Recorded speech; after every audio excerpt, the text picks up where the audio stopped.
हाँ तो दोस्त, कैसे हैं आप लोग? उम्मीद करते हैं कि अच्छे होंगे और अच्छे से अपने एग्जाम का तैयारी कर रहे होंगे। तो मेरे भाई, फिलहाल हमने ऑफलाइन का क्लास खत्म किया और सोचा कि आप लोग के भी लिए भी कुछ महत्वपूर्ण वीडियो बना दिए जाए। तो साथ ही हमने प्रीवियस ईयर से कुछ महत्वपूर्ण सवालों को त्रिकोणमिति चैप्टर का लाए हुए हैं, जो कि आपके सामने दिख रहा होगा। इतनी बड़ी बड़ी सवालें बहुत मेरे भाई मेरे दोस्त डर जाते हैं। अरे बाप रे बाप, इतना बड़ा बड़ा सवाल है, कैसे सॉल्व कर पाएंगे? कितने अंकों की ये सवालें पूछी जाती है। तो साथ ही ये शॉर्ट आपको पूछी जाती है, 2 नंबर का 2 अंक का आपका सवाल होगा। तो हम बार बार कहते हैं साथी कि आप बस त्रिकोणमिति टेबल को अगर आप याद रखे हैं तो ये सवालों को बनाना काफी इजी हो जाता है। आइए कुछ ऐसा ही करके आपको दिखाते हैं। पहला सवाल है कि 2 tan square 45 degree plus cos square 30 degree minus sine square 60 degree. साथ ही कुछ करने का प्रयास नहीं करेंगे, हम इसका मान पुट करेंगे। बताइए, tan 45 का मान 1 होता है कि नहीं? और स्क्वायर है तो स्क्वायर कर दिए, प्लस है तो प्लस कर देंगे। और cos 30 का मान आप लोग जानबे करते हैं कि √3/2 होता है, और इसका स्क्वायर है तो स्क्वायर कर देंगे, और माइनस है तो माइनस। साइन स्क्वायर 30 का मान भी साथी 3√2 और स्क्वायर है तो स्क्वायर कर देंगे। अब यहाँ हमारा 2 हो जाएगा, प्लस यहाँ साथी 3/4 होगा, और यहाँ 3/4 होगा।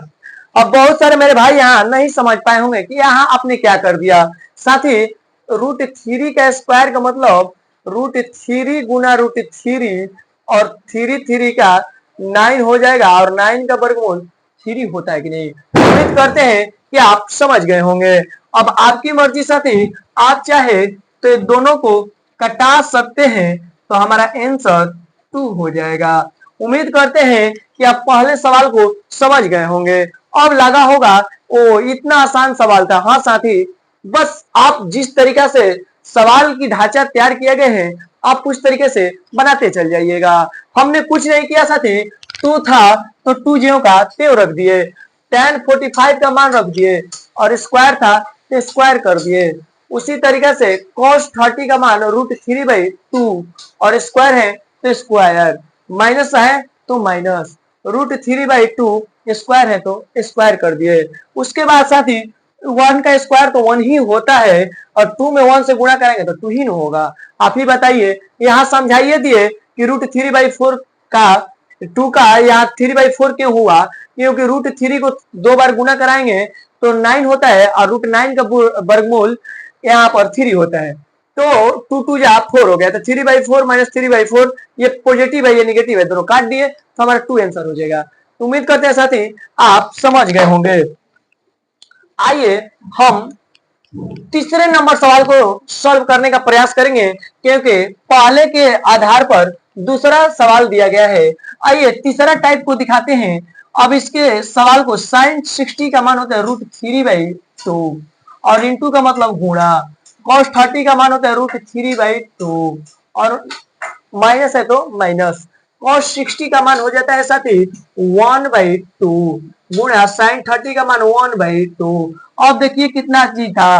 अब √3 में 3 से गुणा कराएंगे तो 3 होगा कि नहीं होगा, और 2 2 जा 4 होगा। नहीं समझ में आया होगा साथी, तो आइए एक बार समझा देते हैं। √9 हुआ, और √9 का वर्गमूल 3 होता है। उम्मीद करते हैं समझते चल रहे होंगे हमारी बातें को साथी। और यहाँ माइनस है तो माइनस कर देंगे, 1 में 1 से गुणा करेंगे तो 1 ही होगा, और 2 2 जा 4 हो जाएगा। अब 4 का एलसीएम 4 होता है कि नहीं होता है, ये छोटी छोटी बातें तो आप जरूर जान रहे होंगे।